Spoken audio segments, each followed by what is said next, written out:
Gloria a Dios. Buenos días, hermanos, hermanas y aquellos que por primera vez están escuchando estos videos, estos estudios. Sean todos bienvenidos. Es tiempo de dar inicio a otro estudio más.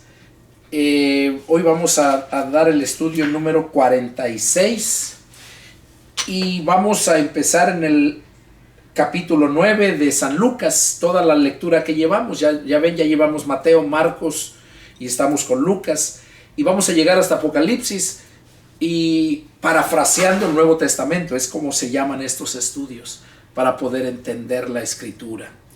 Bueno, vamos a hacer una oración y a ponernos en las manos del Señor. ¿Qué les parece? Nos inclinamos nuestro rostro en reverencia al Señor y oramos. Padre, Señor Dios Todopoderoso, a ti damos la gloria y la honra, a ti damos la alabanza y rendimos la adoración, Padre, porque solamente tú eres digno. Mi Dios, en esta mañana me dispongo a compartir tu palabra, a dar estos estudios para que tu pueblo y todos aquellos que aún no te conocen puedan conocerte a través de tu palabra. Padre, te pido que tú unjas mis labios, que desde la coronilla de mi cabeza y hasta las plantas de mis pies sea revestido del poder de tu Santo Espíritu y descienda la sabiduría de lo alto para poder exponer tu palabra. Padre, para glorificarte a ti te lo pido, Señor. Pon vallado alrededor de todos aquellos que están en este momento preparados para escuchar este mensaje, este estudio. Y Padre, muchas gracias por darme ese grandísimo privilegio de ser portador de tu palabra. Padre, en el nombre de mi Señor Jesucristo, hago llegar a ti esta oración, estas peticiones. Pero no se haga mi voluntad, sino tu santa y perfecta voluntad. Amén. Amén. Gloria a Dios. Bueno, leemos en capítulo 9, versos 1, dice: habiendo reunido a sus 12 discípulos, les dio poder y autoridad sobre todos los demonios y para sanar enfermos. Y los envió a predicar el reino de Dios y a sanar a los enfermos. Bueno, aquí vamos a hablar un poco de esto. Dice la Escritura, ¿verdad? Lo que acabamos de leer, que Jesús reunió a sus 12 apóstoles y les dio poder y autoridad sobre todos los demonios y para sanar enfermedades.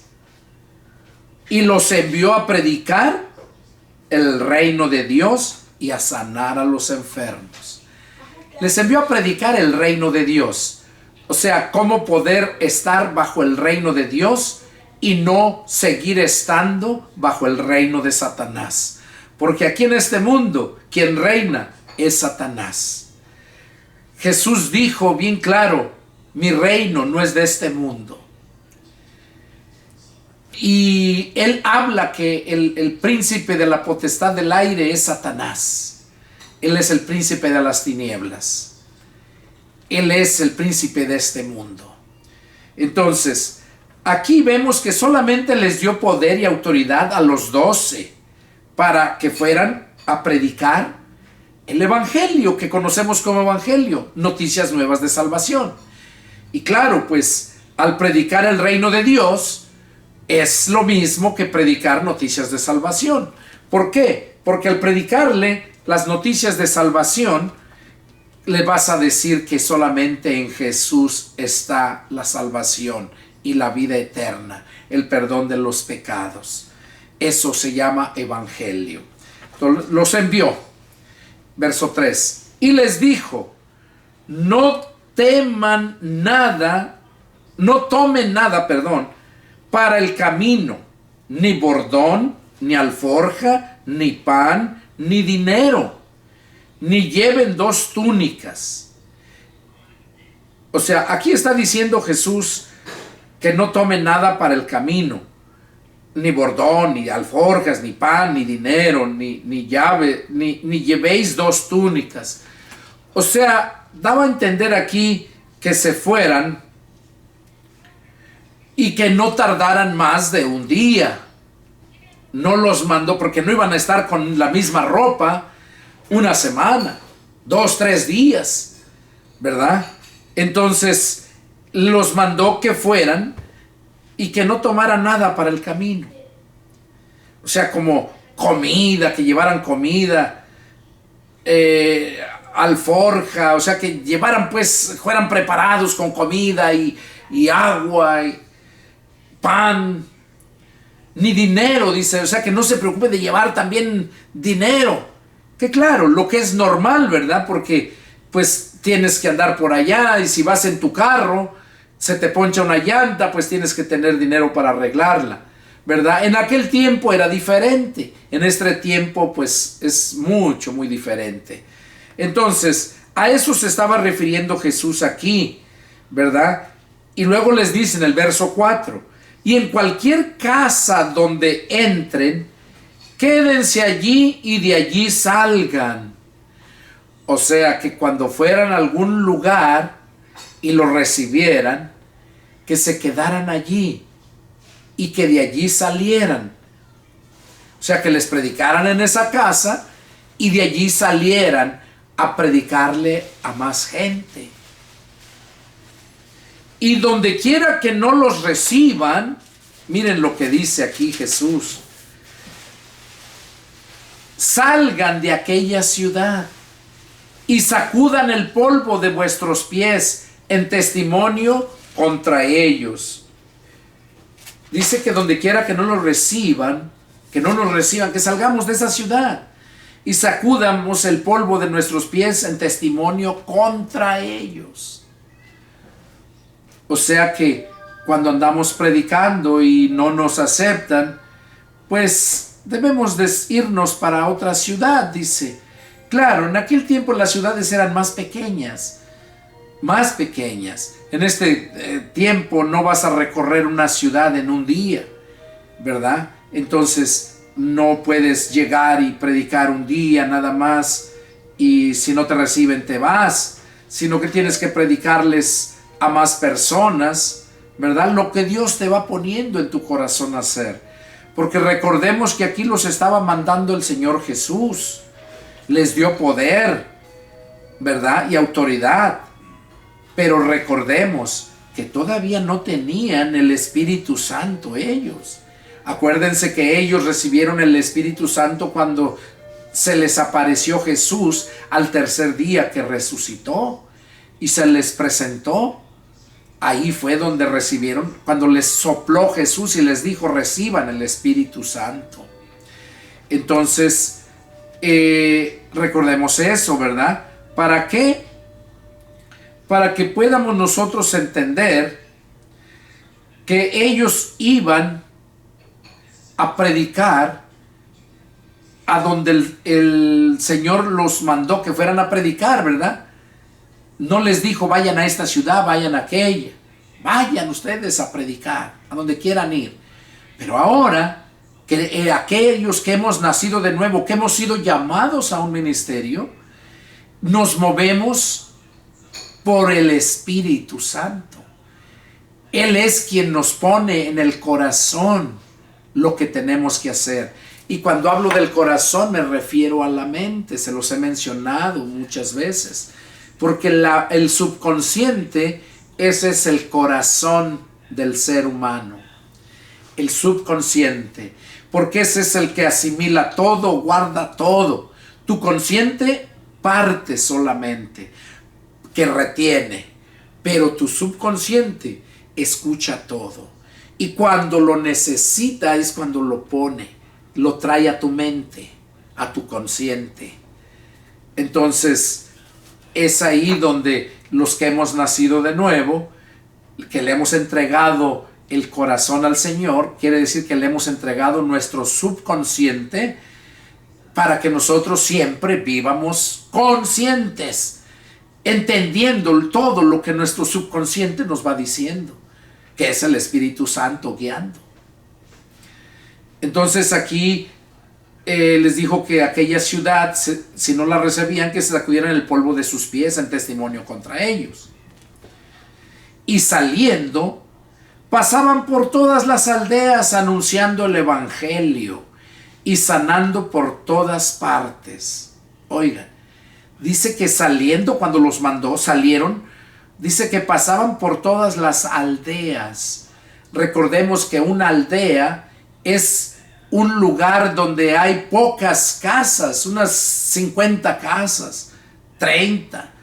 Son aldeas, no son ciudades. Ya una ciudad ya se compone, tengo entendido, de 10,000 personas o más. Ya forma una ciudad. Pero menos no. Menos se le nombra una aldea o un ranchito o un pueblito. Entonces dice que ellos pasaban anunciando el evangelio por todas las aldeas y sanando por todas partes, o sea, sanando a la gente enferma. ¿Por qué? Porque el Señor Jesús les dio poder y les dio autoridad. Es lo que leímos aquí en el verso anterior, ¿verdad? En el verso primero dice: habiendo reunido a sus 12 discípulos, les dio poder y autoridad sobre todos los demonios y para sanar las enfermedades. Entonces ya llevaban el mandato del Señor. Y seguimos, verso 7, perdón. Herodes el tetrarca oyó de todas las cosas que Jesús hacía.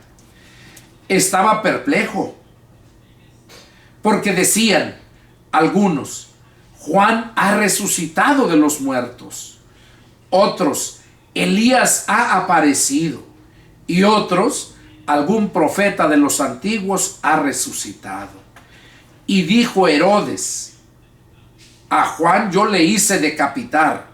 ¿Quién pues es este de quien oigo tales cosas? Y procuraba verlo. Oigan, como el rey Herodes procuraba verlo, porque los que decían que era Juan el Bautista, que era profeta, que era Elías, Herodes dijo: no puede ser Juan el Bautista porque yo lo mandé decapitar. ¿Quién pues es este de quien oigo tales cosas?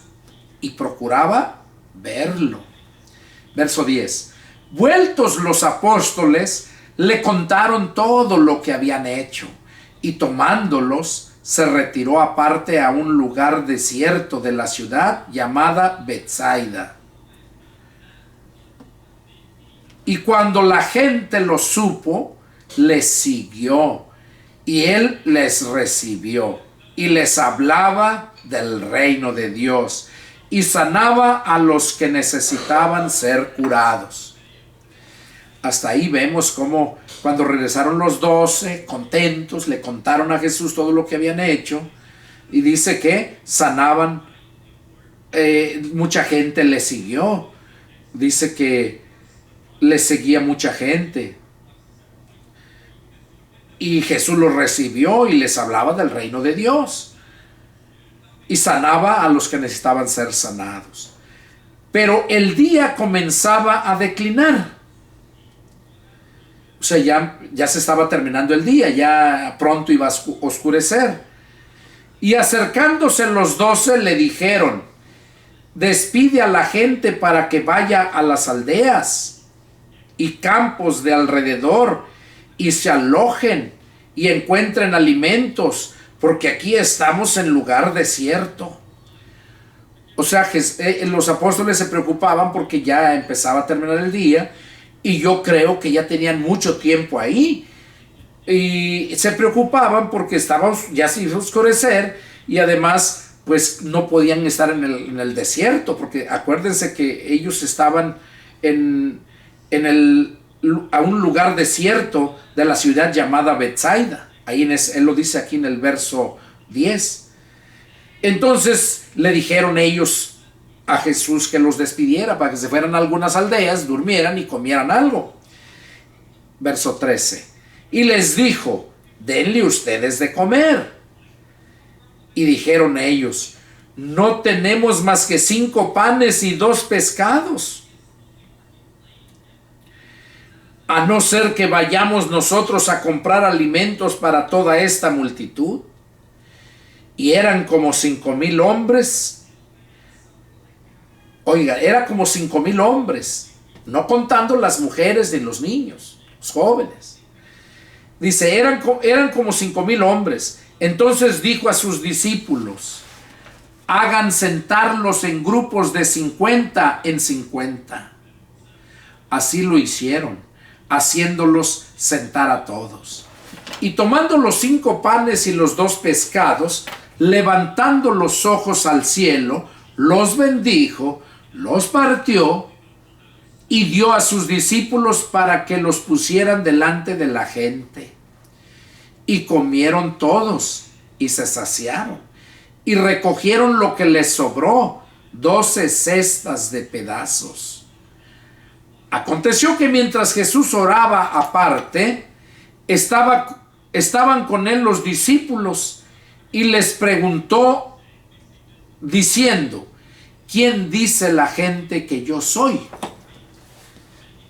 Ellos respondieron: unos Juan el Bautista, otros Elías, y otros que algún profeta de los antiguos ha resucitado. Y él les dijo: ¿y ustedes quién dicen que soy? Entonces respondiendo Pedro le dijo: el Cristo de Dios. Pero él les mandó que a nadie dijesen esto, encargándoselo rigurosamente.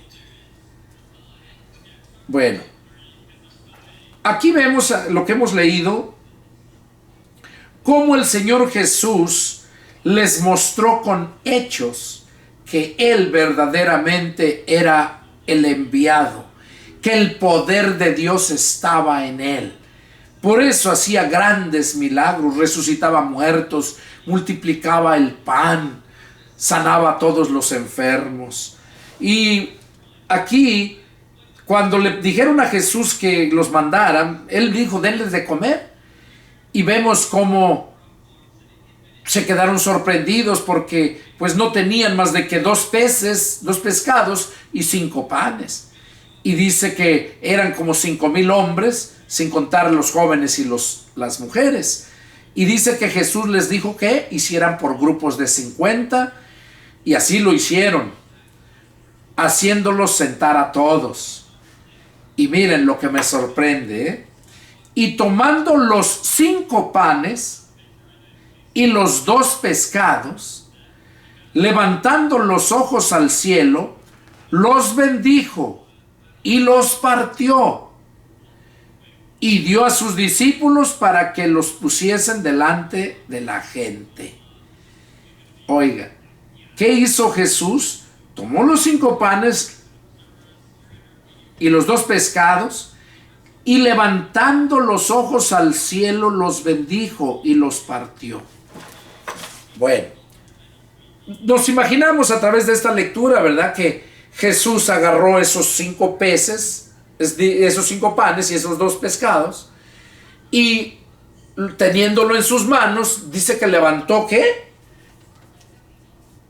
Levantando los ojos al cielo para dirigirse al Padre. Dice que los bendijo y los partió, y dio a sus discípulos para que los pusiesen delante de la gente. Quiero explicarles algo muy bonito, porque esto que estamos viendo, claro, lo vemos, lo imaginamos que lo agarró, lo levantó, lo bendijo, ¿verdad? Lo partió y luego lo entregó a sus discípulos para que lo repartieran. Vamos a leer una escritura donde nos habla de estos panes. ¿Qué panes son? ¿Y por qué es que tuvo que levantarlos? Tuvo que mirar al cielo y tuvo que partirlos y luego repartirlos. Vamos a leerlo ahí en Corintios. Miren qué bonito está. Porque recordemos que la escritura no solamente habla en sentido literal, habla en sentido espiritual, habla en sentido alegórico y trae mensaje espiritual. Y miren, vamos a ver aquí en 1 Corintios, capítulo 5, y dice así: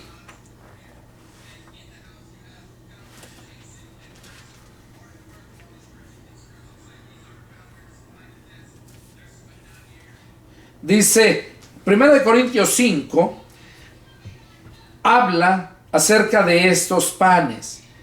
Dice, habla de un hombre que andaba con su propia madrastra, ¿verdad? Empezando desde el versículo 1. Y aquí Pablo les menciona que esos lo habían, en el verso 5 dice que se lo entregaran a Satanás para la destrucción de la carne, a fin de que el espíritu fuera salvo en el día del Señor. O sea, que lo expulsaran de la iglesia, ese personaje. Y luego en el verso 6 les dice, no es buena su jactancia. ¿No saben que un poco de levadura leuda toda la masa? O sea, literalmente, el panadero lo sabe, que una pequeña porción de levadura fermenta, leuda. Leudar es esponjar, fermentar toda la masa. Ahora, aquí, ya en el verso 7, vamos a entender aquellos panes. Mírenlo. Dice, límpiense pues de la vieja levadura. O sea, límpiense de la vieja levadura. La vieja levadura quiere decir la vida vieja que vivías en el mundo, la maldad. Límpiense pues de la vieja levadura para que sea nueva masa, para que no seamos esa masa fermentada, que nos limpiemos de la vieja levadura y seamos una nueva masa, sin levadura, como son. O sea, sean una nueva masa sin levadura, como son. O sea, dando a entender que ahí, cuando hemos nacido de nuevo, ya somos esa masa nueva sin levadura. Ya lo somos. Y no podemos permitir que llegue la vieja levadura, porque entonces va a echarnos a perder. Por una pequeña porción de levadura que sea, nos va a fermentar y a esponjar. ¿Qué quiere decir? Que como harina, nosotros, esa nueva harina, nueva masa, no necesitamos tener relación con el mundo, porque allá está la levadura. Y una pequeña porción de levadura nos va a esponjar, dando a entender que aquel hombre que estaba en el mundo, porque dice que ni aún en el mundo se escuchaba eso. Dice,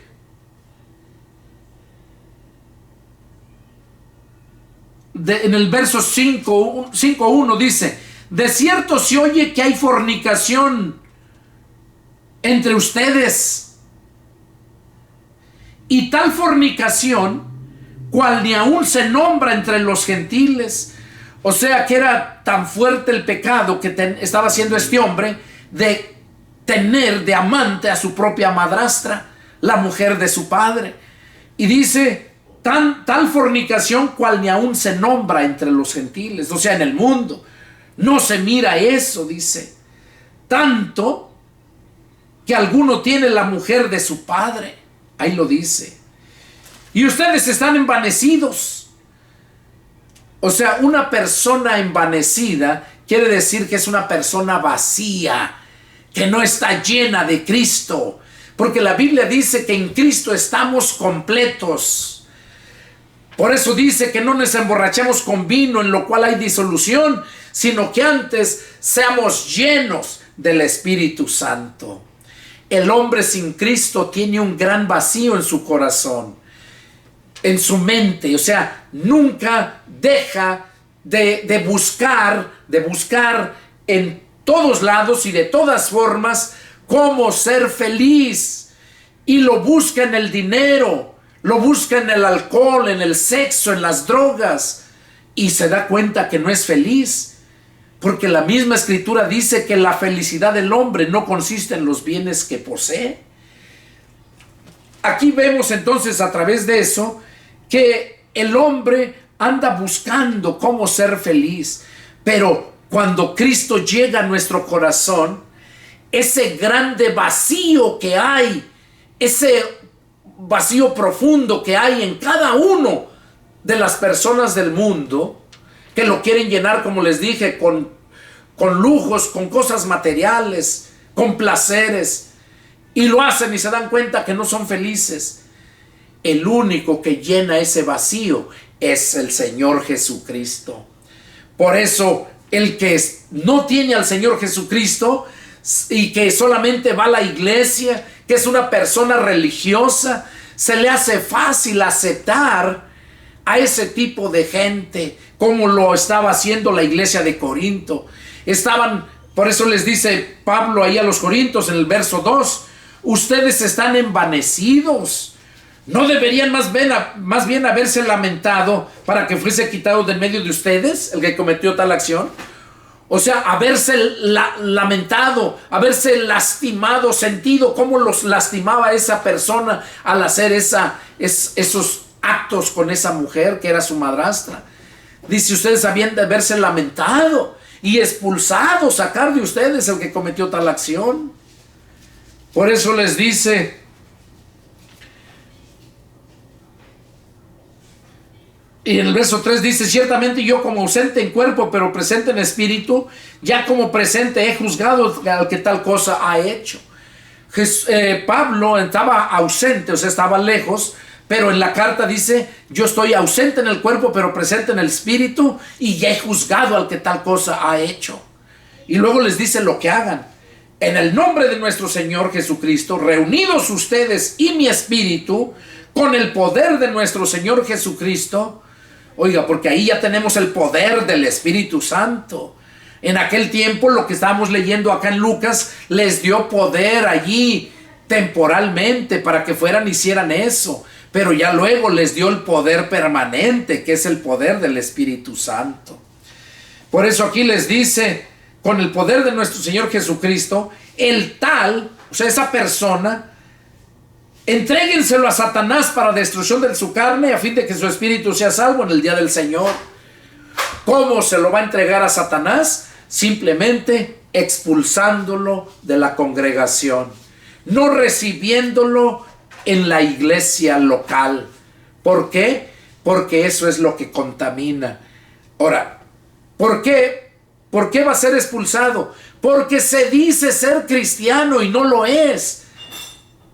Por eso solamente, porque de palabra, de testimonio verbal lo dice que lo es, pero en sus hechos no lo es. Y al decir que es cristiano y la gente lo mira cómo anda y ven que pertenece a esa iglesia, entonces ya la gente del mundo dice, pues así viven igual que acá en el mundo, no vemos la diferencia y el por qué hacernos de esa religión, hacernos hermanos.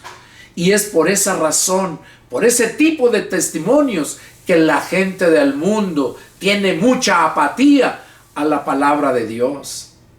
Entonces, aquí Pablo les dice a la iglesia de Corinto, y hoy me dice a mí para que yo también lo haga.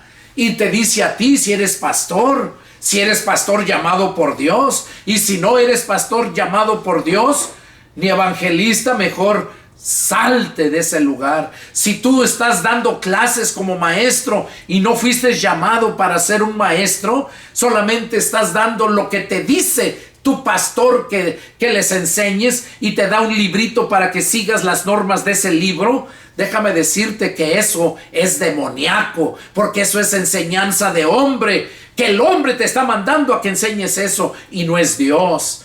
Porque cuando es Dios, esto que te estoy enseñando es de Dios, es la palabra pura de Dios lo que te estoy enseñando y cómo la puedas entender. En cambio, aquellos que no fueron llamados por Dios para ser maestros, para ser evangelistas o pastores, porque solamente hay esos 3 ministerios en acción ahorita en este tiempo, entonces si no eres uno de esos, ni te metas a andar haciendo ese trabajo que no te corresponde, porque tú vas a dar cuentas. Tú vas a dar cuentas porque le estás siendo estorbo a aquella gente. Tú vienes a ser como esos que dijo Jesús a los fariseos, que sabían mucha Biblia pero no la obedecían. Jesús les dijo, ustedes ni entran y ni dejan entrar a los que están entrando. Y así es toda la gente religiosa que vive así. Esos que se meten a enseñar están de estorbo y ellos mismos necesitan ser enseñados. Entonces, qué importante es entender la Escritura. Aquí vemos cómo Pablo les dijo que se lo entregaran a Satanás para destrucción de la carne, para que su espíritu fuera salvo en el día del Señor. O sea, no es que se arroja el Satanás, se arroja al mundo para que sea destruido totalmente, no. sino para que sea destruido los deseos de su carne. Porque te voy a preguntar, ¿cuándo es cuando la gente busca a Dios? ¿No es cuando está en grandes problemas, grandes necesidades?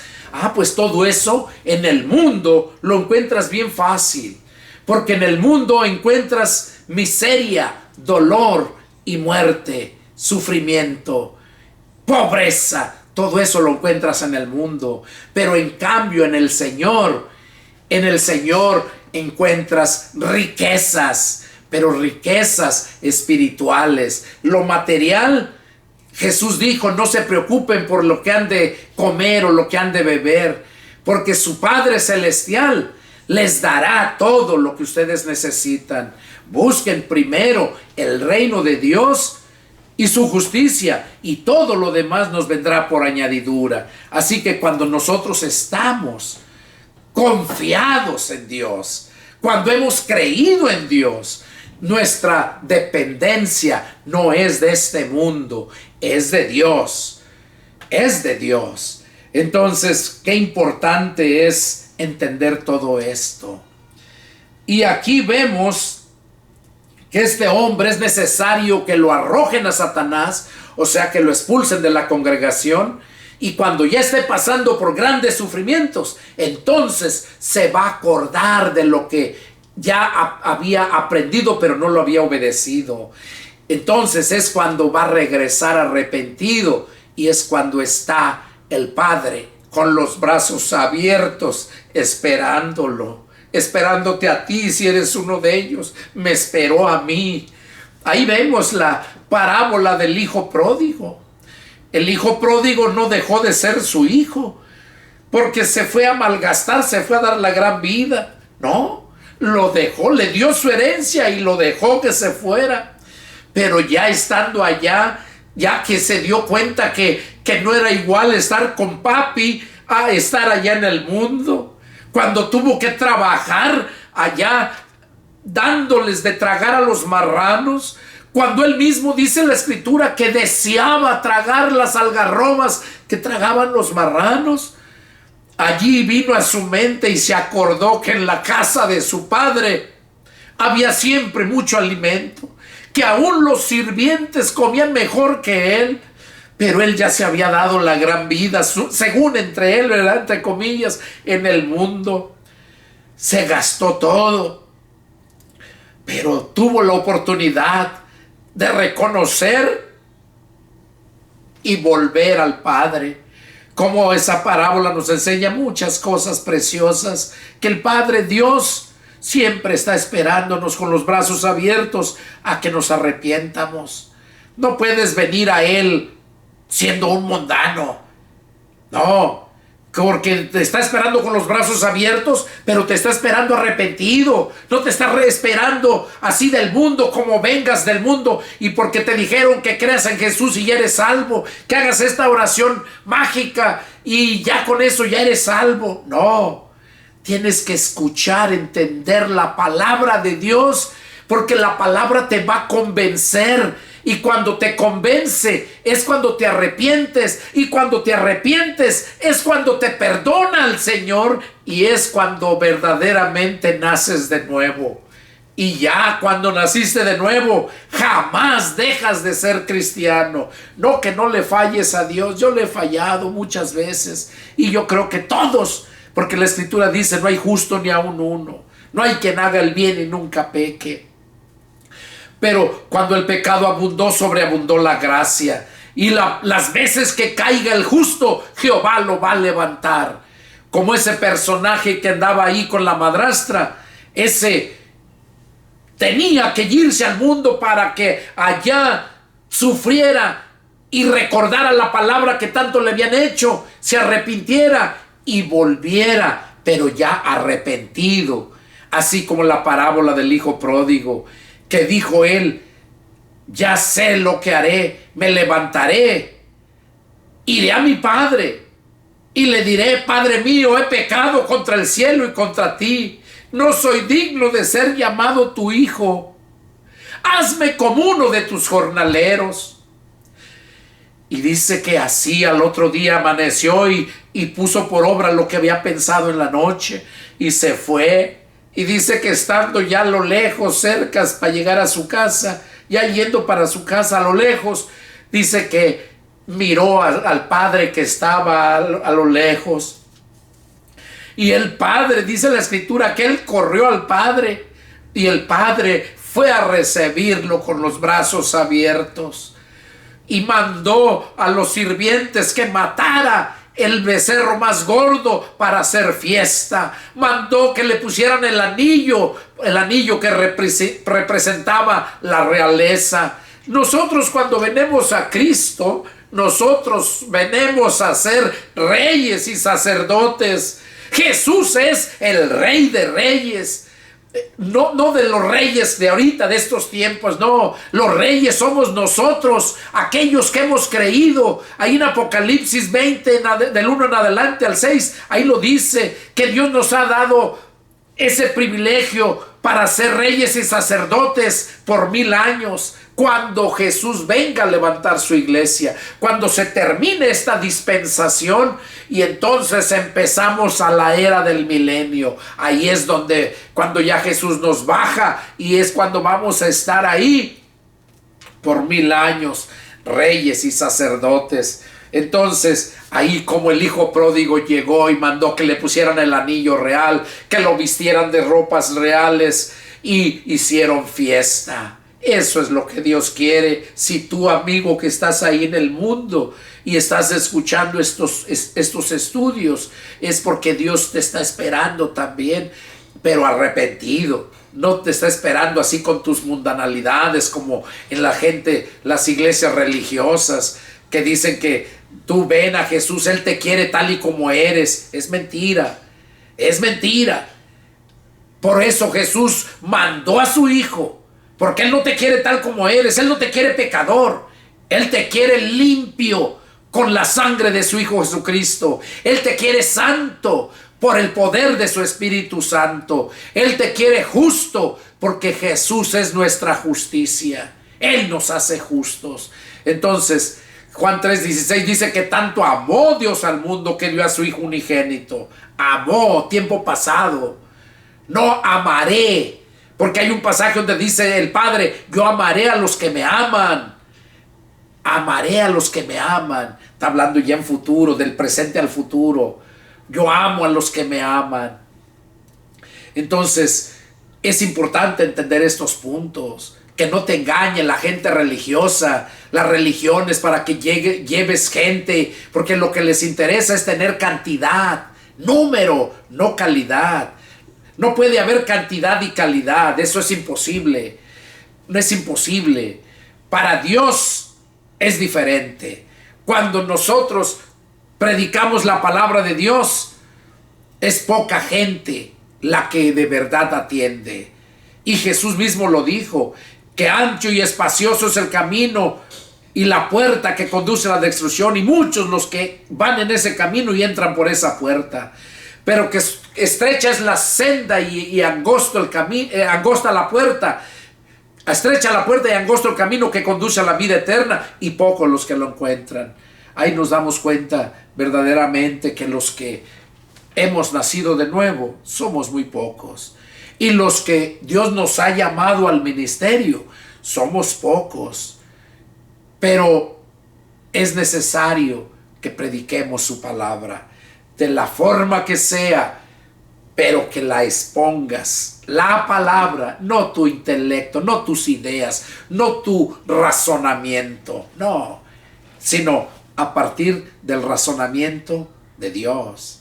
E incluso viene a mi mente cómo los testigos de Jehová tienen un libro que le nombran el libro de razonamiento, y toda su enseñanza va en base a ese razonamiento de hombre. Y esto no es razonamiento de hombre, es el razonamiento de Dios. Y así lo debemos de entender. Entonces aquí vemos cómo dice que lo entregaron a Satanás. Y luego les dice en el verso 6, no es buena su jactancia. ¿No saben que un poco de levadura leuda toda la masa? O sea, que un poquito de gente que venga aquí a la iglesia y se dice cristiano, pero es mundano, y él dice que es cristiano y que es miembro de esta iglesia, ¿qué va a pasar? Es levadura. Esa levadura va a fermentar toda la masa. Por eso dice, límpiense de la vieja levadura, para que sea nueva masa sin levadura, como son. O sea, porque ya son los que hemos nacido de nuevo, ya somos esos panes sin levadura. Porque nuestra Pascua, que es Cristo, ya fue crucificada por nosotros. Jesucristo es nuestra Pascua. La Pascua era el pan sin levadura que debían de comer y el cordero que deberían de comer asado en brasas, sin sal, sin nada de especias, sino solamente iban a tener unas especias, pero no especias para sabor, sino eran unas hierbas amargas. Con eso las deberían de comer. Fue cuando iba Dios a liberar al pueblo que estaba de esclavitud en Egipto.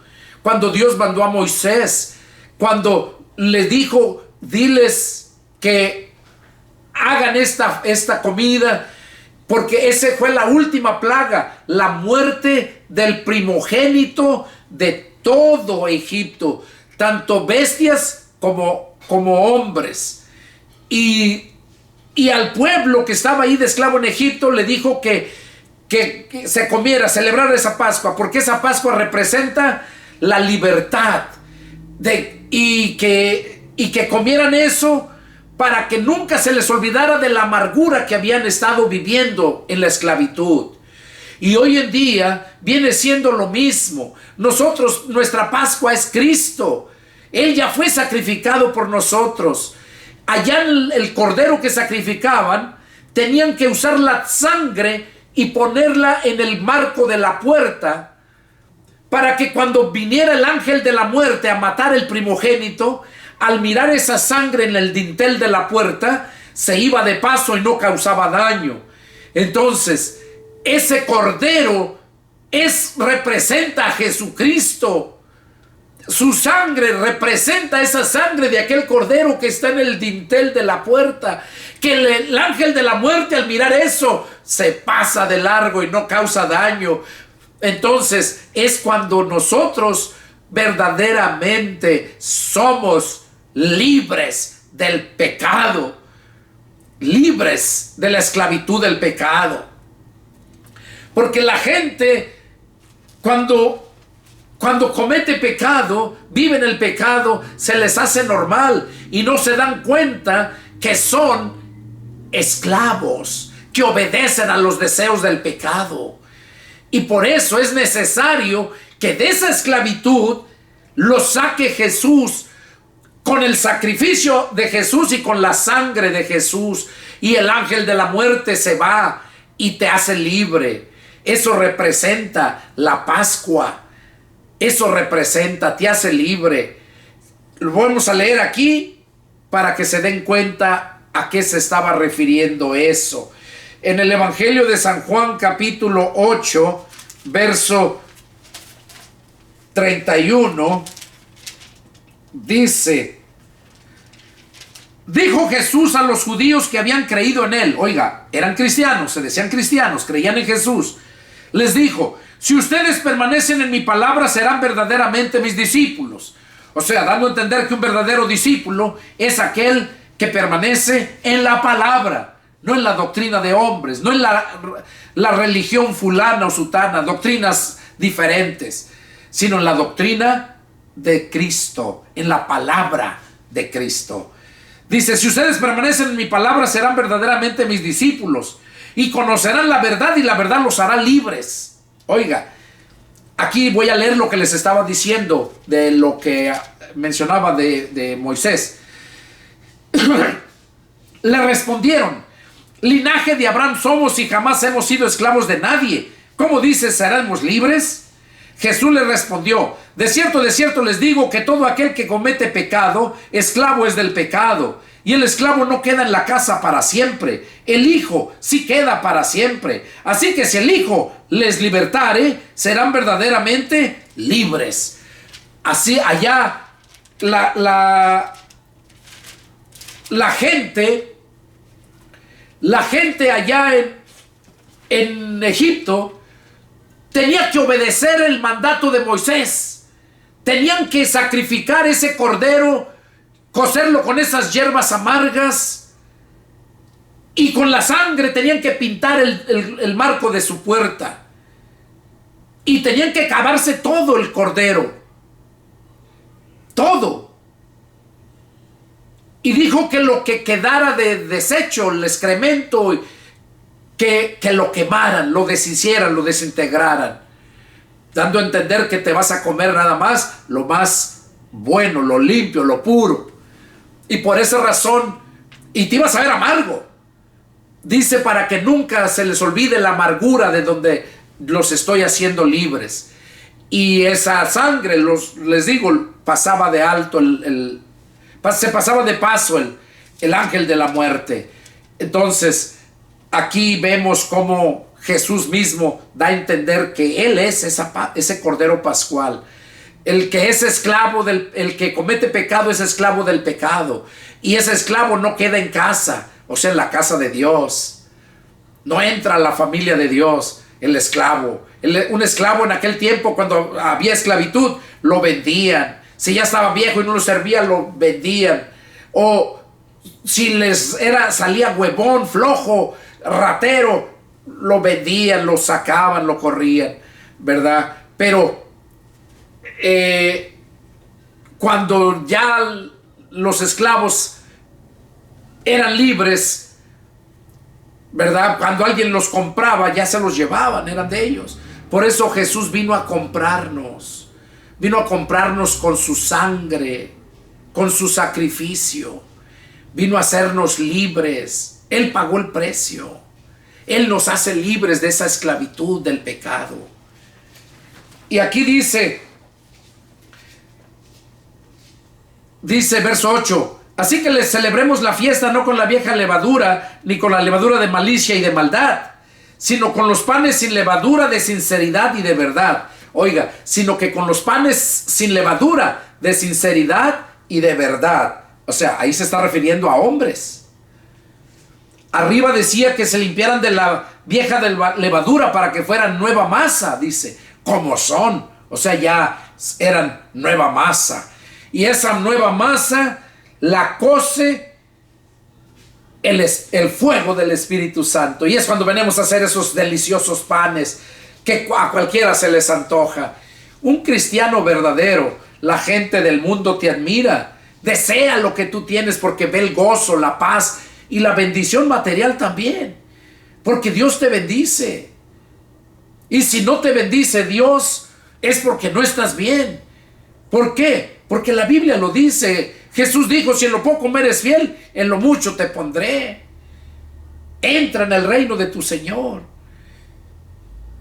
Entonces es importante serle fiel al Señor, y Él siempre se va a encargar de nosotros. Y luego dice aquí, les he escrito por carta que no se junten con los fornicarios.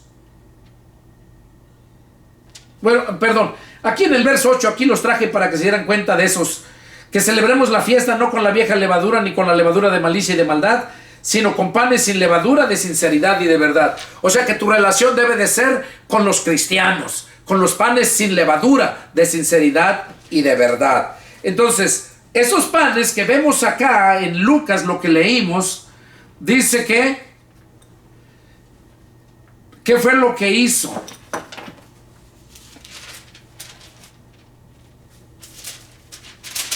Dice que los tomó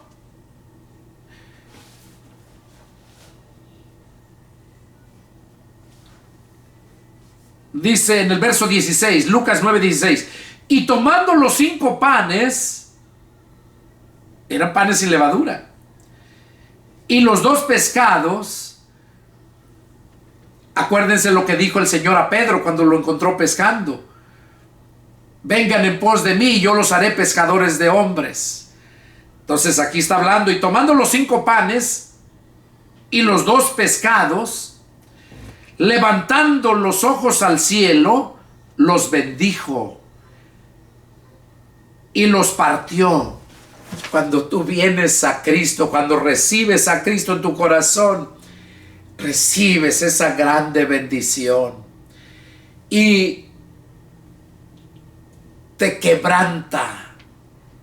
Por eso dice que te bendice y te parte, te quebranta.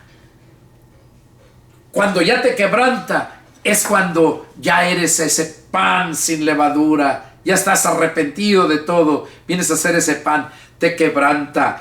Y ya ese pan ya limpio y quebrantado, cuando lo quiebra, lo parte, ¿qué dice?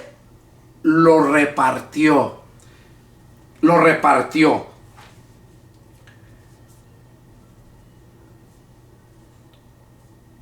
Entonces, cuando nosotros, eso da a entender que cuando nosotros nos convertimos a Cristo, también debemos de repartir nuestra vida, nuestro tiempo. Debemos de compartir la palabra de Dios. ¿Por qué? Porque Él ya nos levantó. Dice que nos sacó del muladar para levantarnos y sentarnos con los príncipes de su pueblo. Entonces es ahí donde vemos que nos levantó, nos partió y nos dio para que fuéramos alimento para otros, fuéramos de bendición. Cuando yo llego a alguna casa y me reciben, yo estoy llevando alimento para que coman. Estoy consumiendo mi vida, mi tiempo, para que aquellos puedan ser llenos espiritualmente con esta comida, este pan. Entonces aquí dice y que los repartió y los puso.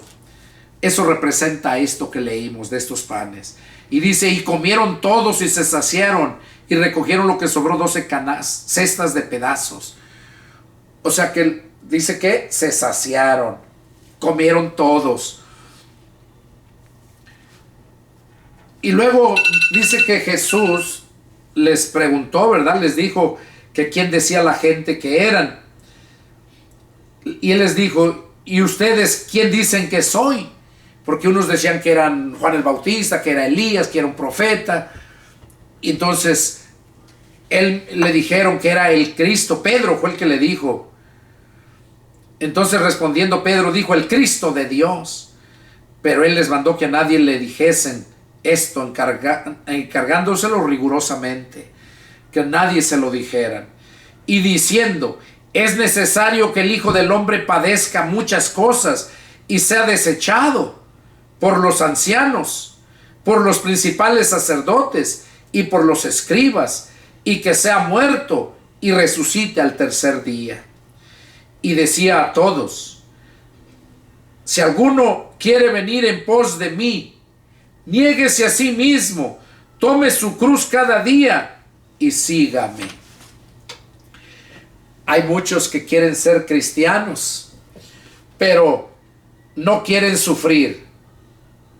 No quieren ir en pos de Jesús. Es necesario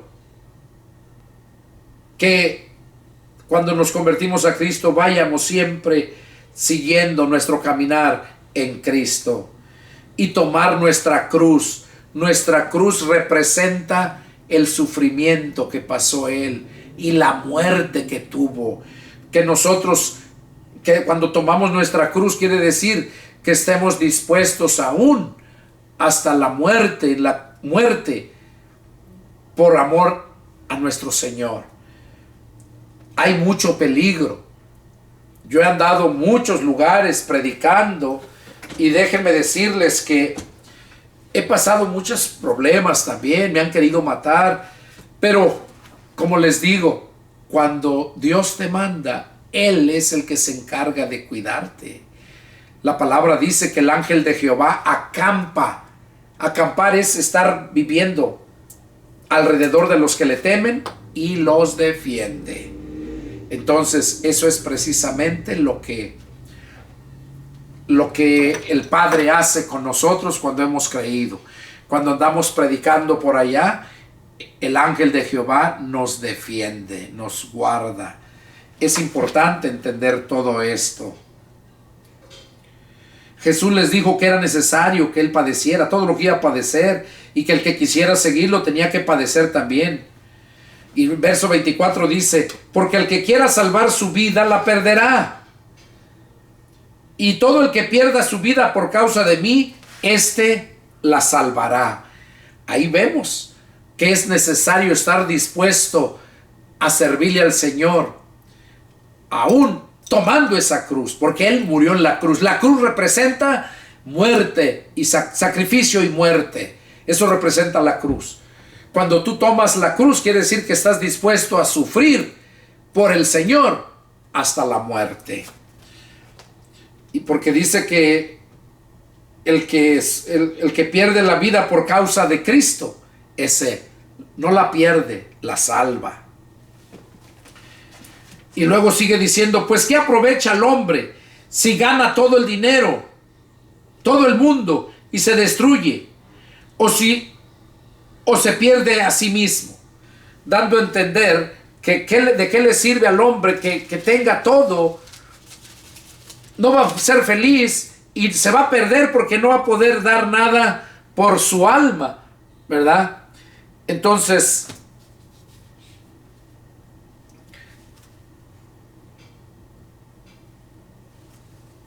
eso es lo que nos da a entender aquí el Señor Jesús, que de nada le aprovecha al hombre que gane todo el mundo y se pierda su alma. Verso 26. Porque el que se avergonzare de mí y de mis palabras, de éste se avergonzará el Hijo del Hombre cuando venga en su gloria y en la del Padre y de los santos ángeles.